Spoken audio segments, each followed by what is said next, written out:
warahmatullahi wabarakatuh. Bismillah, ganti nyebut asmane Gusti Kang Maha Welas lan Maha Asih.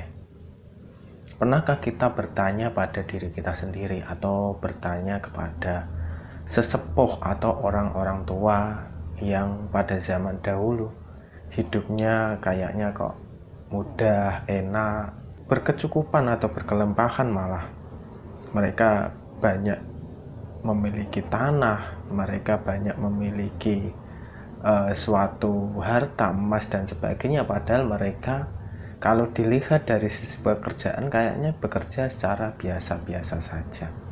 Sebenarnya apa rahasia dari semua ini? Jika kita bertanya, mereka cenderung bicara berpuasalah atau bertirakatlah.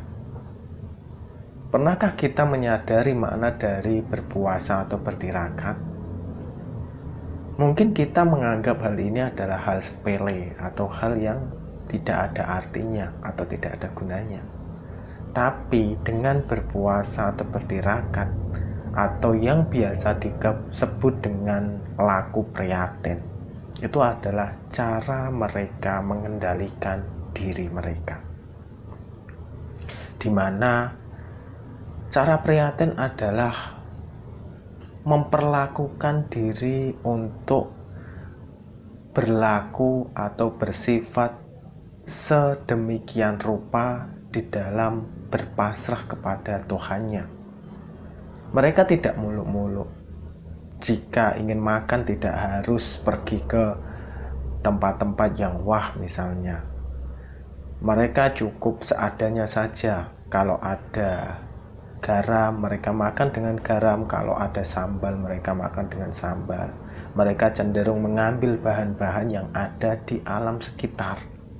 Entah itu misalnya daun pepaya, daun singkong, entah itu telur ayam yang ayamnya habis bertelur, atau mungkin ayam yang ada di sekitarnya itu diambil terus disembelih.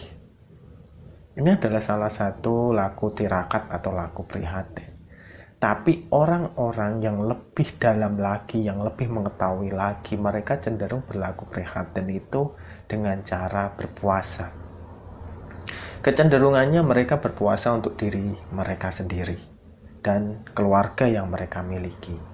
Mereka berharap apa yang ada di lingkungan mereka itu bisa tercukupi untuk keluarga mereka, untuk anak, untuk suami, untuk pasangan yaitu istri, dan untuk orang tua mereka. Mereka berharap semua bisa tercukupi dan tidak kurang suatu apapun. Tapi biasanya yang sering bertirakat adalah ibu.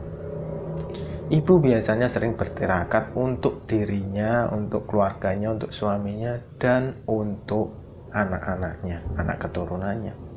Alasannya seperti apa? Pernahkah kita mendengar bahwa doa salah satu yang diijabah adalah doa seorang istri? Maka ketika Anda menjadi istri atau Anda memiliki istri, usahakanlah agar istri tersebut apapun yang terjadi selalu berdoa dalam hal yang positif. Jangan sampai mereka berdoa yang kurang baik. Misalnya hanya karena menginginkan suatu uang atau suatu apapun, mereka berdoa agar barang yang dimiliki terjual atau apapun. Jangan seperti itu. Biarlah Allah sendiri yang mengurus. Misalnya dia berdoa, ya Allah, aku membutuhkan uang sekian, tolong dibantu, tolong berikan kami jalan petunjuk supaya kami memperoleh rezeki yang halal barokah. Seperti itu. Jangan pernah meminta berdoa untuk misalnya, ya Allah, saya punya tanah sekian, mohon untuk bisa segera terjual ya Allah. Ya Allah, saya memiliki rumah untuk bisa segera terjual. Ya Allah, saya memiliki kendaraan untuk bisa segera terjual. Jangan seperti itu. Walaupun sesulit apapun kita, jangan pernah berdoa untuk apa yang kita miliki terjual. Terutama itu bukan barang dagangan. Coba ubah diri kita untuk selalu berprasangka baik kepada Tuhan kita, untuk selalu laku tirakat. Tirakat itu tidak hanya sekedar puasa teman-teman, tidak hanya sekedar menahan diri, tapi sikap sabar, sikap ikhlas, dan mensucikan diri adalah tirakat yang nilainya sangat tinggi. Tidak heran, orang yang dulunya cenderung berpasrah, cenderung ikhlas, cenderung sabar, itu memiliki suatu ganjaran atau memiliki suatu rezeki dari arah yang tidak mereka duga. Karena memang sejatinya tirakat adalah meningkatkan keimanan dan ketakwaan seseorang. Dan janji Allah bagi orang yang bertakwa adalah memberikan jalan rezeki dari arah yang tidak disangka-sangka. Kita memang pernah mendapatkan kesusahan atau mendapatkan kebahagiaan secara bergantian. Misal, kita memperoleh suatu kenikmatan. Pernahkah kita bersyukur? Pernahkah kita ikhlas menerima kenikmatan itu? Tentunya iya, ketika kita sedang berada di posisi enak. Tapi bagaimana jika kita sedang berposisi di bawah? Misalnya lagi kekurangan, misalnya lagi kesepian, misalnya lagi tidak ada apa-apa untuk dimasak. Terkadang rezeki itu tiba-tiba teman-teman dipanggil atau diundang hajatan oleh tetangga, kemudian diberi nasi kotak, nasi bungkus, dan lain sebagainya. Ini merupakan rezeki yang patut disyukuri teman-teman.